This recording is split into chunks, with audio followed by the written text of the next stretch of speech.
In the winter of 1973, I was presented with a book, and this book was left on the back of a urinal in a bar in Lincoln, Nebraska in 1973.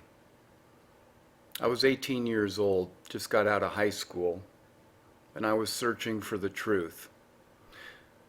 Growing up, my parents always sent me to parochial schools interspersed between stints at public schools, and I rejected the Word of God to a certain degree and embraced it in another.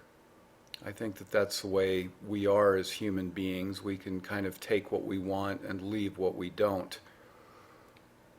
But as I got older, I found myself even growing further and further away from my Christian beliefs that were installed in my mind at a very, very early age. All that changed in 1973. At least it started going in a different direction when the Lord presented me with this book in a very indiscreet way called The Beast. The Beast is a chick tract, and they were very, very popular back in the 60s. There was a large variety of titles and content, and many of them people found laughable, and others found interesting, and still others found intriguing. Well, when I was given this book, something came over my soul, and I heard a small voice within my heart, within my mind, within my soul saying, "You will not pass from this earth without seeing these things come into being." And I paged through the book The Beast, and I laughed. In the middle of the book, it said, through the use of supercomputers, the Beast will control every movement in the world. And I laughed again every time I'd look at it, because there's a picture of these large computers, and you have to remember this was in 1973, and computers were virtually non-existent.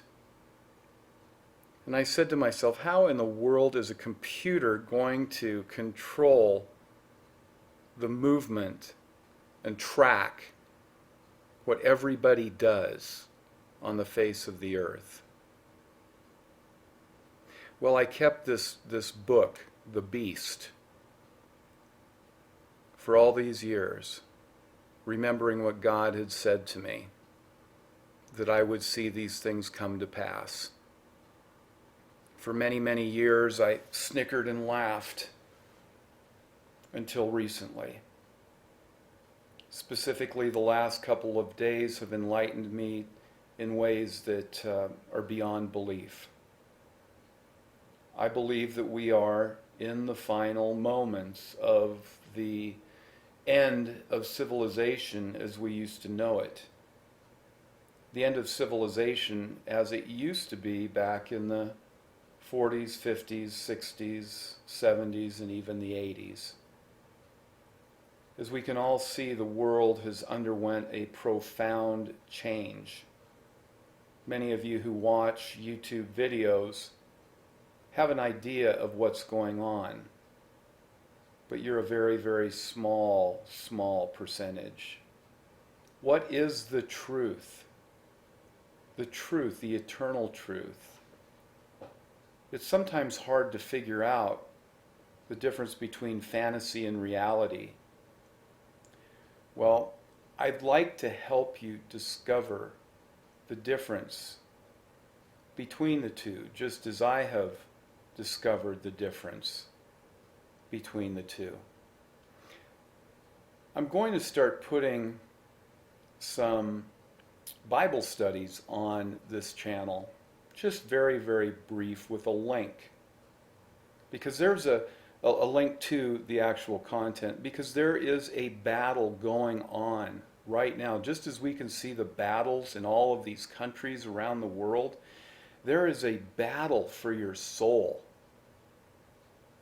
which is much, much more important than any physical battle that's going on this planet right now. There is an eternal battle for your soul. And I hopefully can give you some information. I'm not a preacher. I'm not a prophet. But all I know is what what has been put in front of me, and the things that have happened specifically in the last week or two that have led me to this wild end of this thought pattern. The end of discovery has come. And I'd like to share what I have discovered with you so you can make a decision for yourself. Which direction do you want to go? Which direction do you want to follow? So anyway, I appreciate you guys watching my videos, sharing my videos, being a part of this online community that is very, very, very important. Please share these with friends. Educate yourself on what is really going on around us, because we are undergoing some very, very profound changes.